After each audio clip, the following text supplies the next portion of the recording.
माँ, आप हमें छोड़कर क्यों चली गई माँ? अब हमें कौन अपने हाथों से खाना खिलाएगा माँ?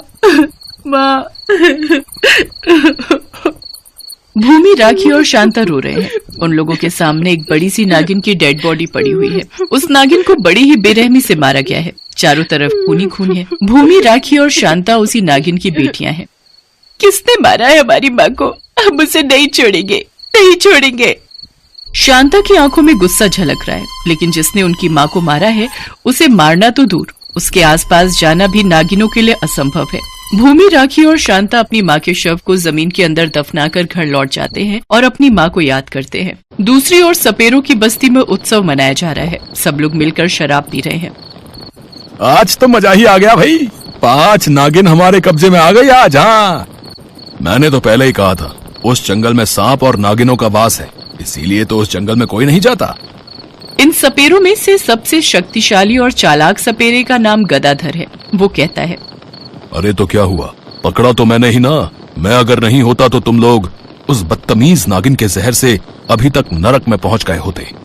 हाँ, ये बात तो सही कही तूने। उस नागिन को मार कर हमें बचाया है, इसीलिए इन नागिनों को बेचकर जो पैसा मिलेगा उसमें से ज्यादा हिस्सा तू ही लेगा। गदाधर खुश हो गया और उधर नागिनों के गांव में मातम छाया हुआ था। असल में जंगल की गहराई में 100 सालों से इच्छाधारी सांप और नागिनों का गांव बसा था।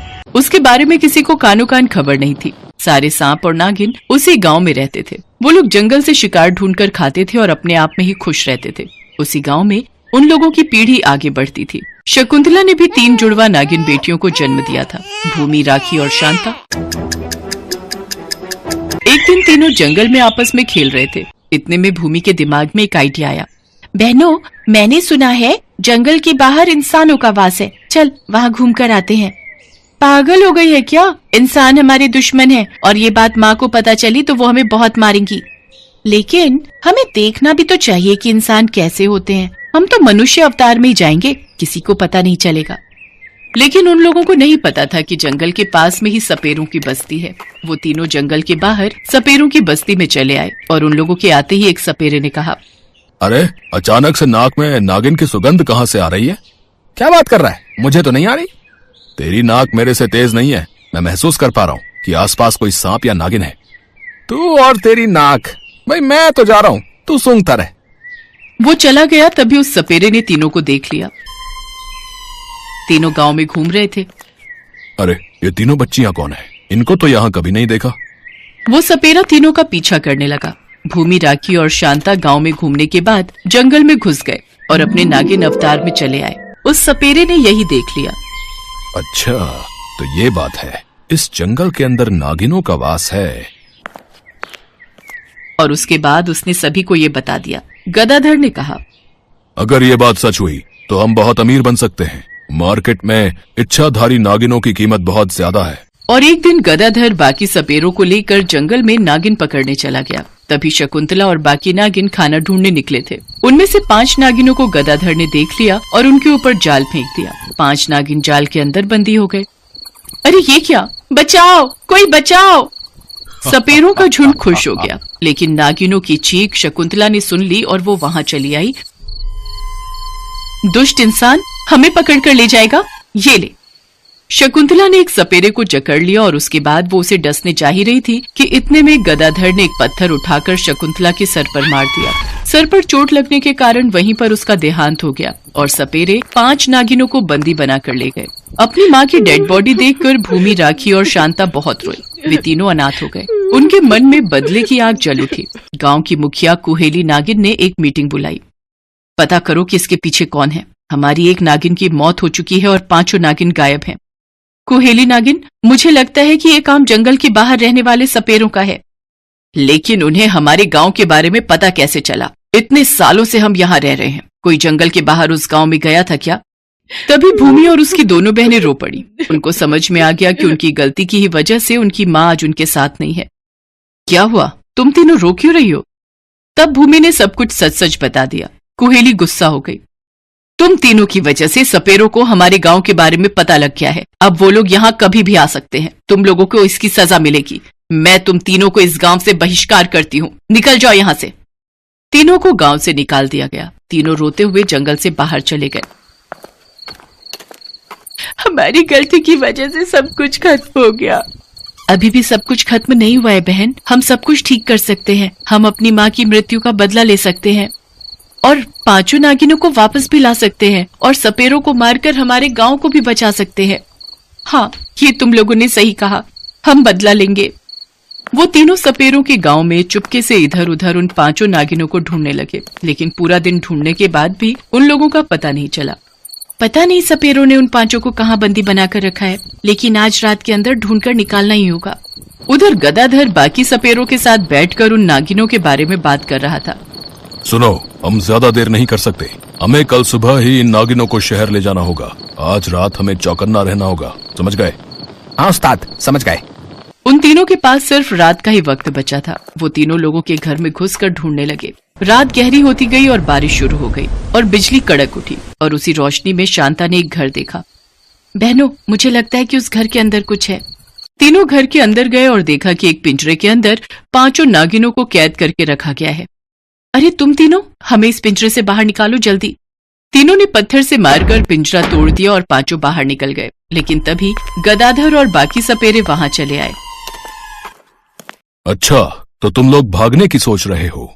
अरे ये तीनों नागिन बच्चियां भी हैं, इन्हें भी पकड़ लेते हैं।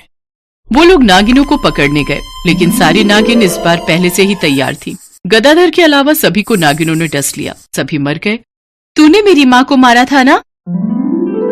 तीनों ने गदाधर को डस लिया और गदाधर भी मर गया। सपेरों के गांव में सभी सपेरों का देहांत हो गया। उस गांव में एक भी सपेरा नहीं बचा। सारी नागिन गांव लौट गए। सब कुछ सुनकर कुहेली ने तीनों बेटियों को कहा, तुम तीनों ने बहादुरी का काम किया है, बिल्कुल अपनी माँ की तरह। तुम तीनों इस गांव में रह सकती हो। तीनों को अपनाया गया और उसके बाद वो उसी गांव में रहने लगी। सभी उन तीनों से प्यार करने लगे। एक भी सपेरा जिंदा न होने के कारण उनके ऊपर कोई खतरा भी नहीं रहा। ऐसे ही सब लोग खुशी खुशी जीने लगे।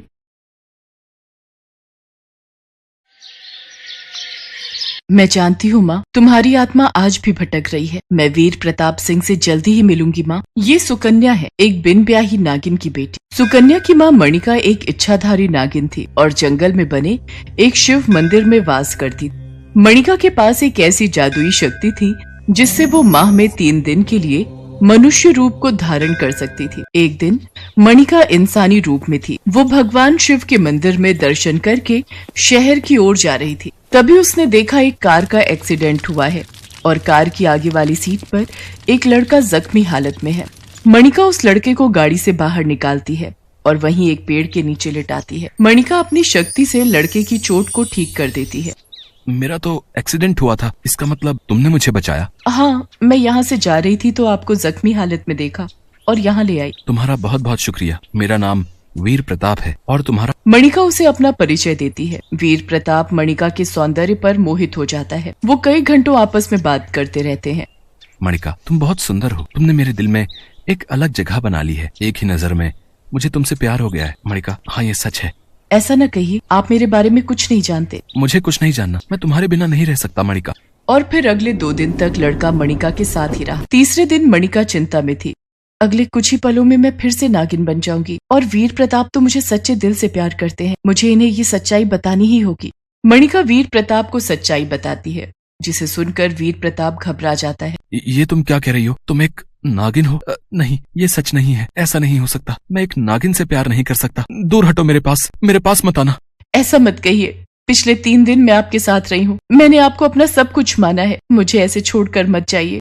वीर प्रताप ने मणिका की कोई बात नहीं सुनी और वो उसे छोड़कर चला गया। मणिका नागिन बन चुकी थी। कई बार मणिका ने वीर प्रताप से बात करने की कोशिश की, पर वीर प्रताप ने अपने घर के बाहर सपेरे खड़े कर दिए ताकि मणिका वीर प्रताप से बात न कर सके। और एक दिन वीर प्रताप ने सरिता नाम की एक लड़की से शादी कर दी। एक दिन वो और सरिता दोनों घूमने गए हुए थे। सुनो, आप बैठो, मैं जरा आती हूँ। जल्दी आना। मणिका इंसानी रूप में वीर प्रताप के पास आई। तुम यहाँ से चली जाओ, वरना मैं घाट को बुलाकर तुम्हें यहाँ से धक्के मारकर बाहर निकलवा दूंगा। मुझे बस आपसे कुछ ही देर बात करनी है, फिर मैं आपके पास कभी नहीं आऊंगी। बस आप एक बार मेरी बात सुन लो। मुझे कुछ नहीं सुनना। अगर तुम अपनी जान बचाना चाहती हो तो यहाँ से तुरंत चली जाओ, वरना मैं गर्भवती हूँ। मैं बिन ब्याही माँ बनने वाली हूँ। ये आने वाला बच्चा मेरी और आपके प्यार की निशानी है। मैं चाहती हूँ इस बच्चे को आप अपना लेना। एक नागिन के बच्चे को मैं अपना नाम कभी नहीं दूंगा। ये तुम्हारा बच्चा है, इसे मारो या पैदा करो, ये तुम्हारे हाथ में है। बस वीर प्रताप, तुम अपने आप को समझते क्या हो? आज अगर मैंने तुमसे प्यार ना किया होता तो मैं तुम्हें यहीं डस लेती, पर मैंने तुमसे सच्चा प्यार किया है, इसलिए मैं तुम्हें कुछ नहीं कहूँ। तुम्हें वक्त बताएगा। अब मेरी जिंदगी का फैसला वक्त के हाथों में है। मैं जा रही हूँ वीर प्रताप, कभी न लौटने के लिए, पर एक न एक दिन तुम्हें अपनी भूल का एहसास जरूर होगा। मणिका एक बेटी को जन्म देती है, पर अब मणिका बीमार रहने लगी थी। वो मरते हुए अपनी बेटी को सारी सच्चाई बताती है। सुकन्या, मेरी बच्ची, अब तू बड़ी हो गई है, मेरे पास ज्यादा वक्त नहीं, इसलिए मैं तुझे तेरे पिता की सच्चाई बताना चाहती हूँ। कैसी सच्चाई माँ? सुकन्या, मेरी बच्ची, तूने भले ही मेरी कोख से जन्म लिया है, पर तेरे पिता एक मनुष्य है, इसलिए तू भी एक मनुष्य है। क्योंकि जिस समय तू मेरी कोख में आई उस समय मैं इंसानी रूप में थी, इसी कारण तुम में नागिन का कोई प्रभाव नहीं। मैं यही सच्चाई तुम्हारे पिता को बताना चाहती थी, पर उन्होंने मेरी बात नहीं सुनी।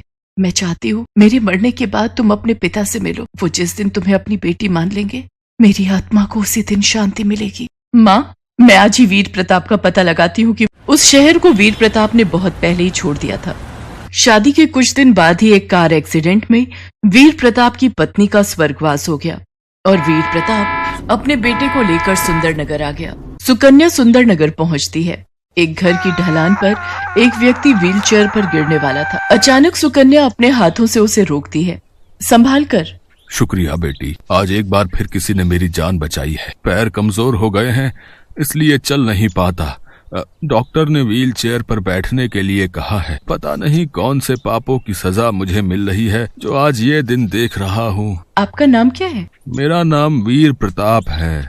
इसका मतलब यही मेरे पिताजी हैं, वीर प्रताप। मैं कुछ समझी नहीं। आज से 22 साल पहले इसी तरह मेरी किसी ने जान बचाई थी।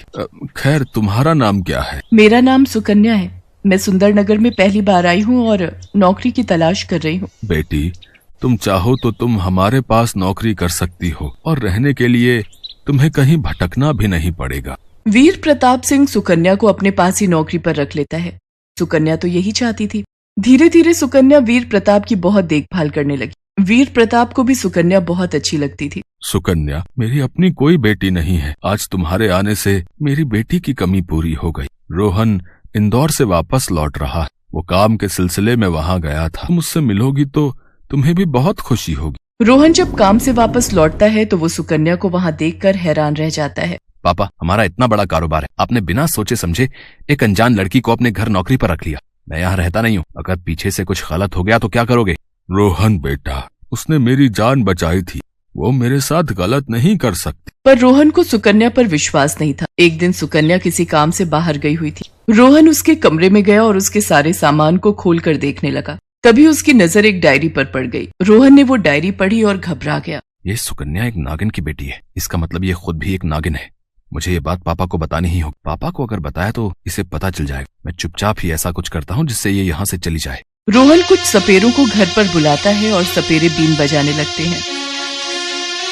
क्या बात है रोहन बेटा, तुमने इन सपेरों को क्यों बुलाया है? हमारे घर में तो कोई सांप नहीं है। पापा, हमारे घर में सांप है। ये सुकन्या एक नागिन है, ये नागिन की बेटी है। मैंने इसका झूठ पकड़ लिया है। मैंने इसकी डायरी पढ़ी है, उसमें लिखा है कि ये मणिका नाम की बिन ब्याही नागिन माँ की बेटी है। न जाने किस गंदे इंसान का खून इसकी रगों में दौड़ रहा है। बस राहुल, बहुत बोल लिया।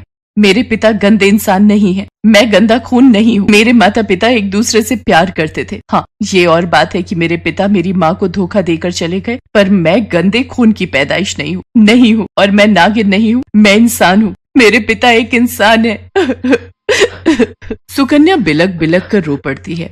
तभी वीर प्रताप अपनी व्हीलचेयर से चलता हुआ सुकन्या के पास आता है और उसके पैरों में गिर जाता है। मुझे माफ कर दे मेरी बच्ची, मुझसे बहुत बड़ी भूल हो गई। रोहन, जिसे तू गंदा खून कह रहा है वो तेरी बहन है, वो मेरी बेटी है, मेरी सुकन्या बेटी। मैं इसका पिता हूँ। इतना सुनते ही सुकन्या अपने पिता के गले लग जाती है। रोहन को सारी सच्चाई पता चल जाती है। तभी मणिका की आत्मा प्रकट होती है। सुकन्या, आज मेरी आत्मा को शांति मिली है। तू अपने पिता से मिली, मेरी बेटी को पिता का नाम मिल गया। तू अपने पिता और भाई के साथ हमेशा खुश रहना मेरी बच्ची, मेरा आशीर्वाद हमेशा तेरे साथ है। और उस दिन के बाद सुकन्या वीर प्रताप और रोहन की लाडली बन गई। उसे पिता और भाई का प्यार मिला।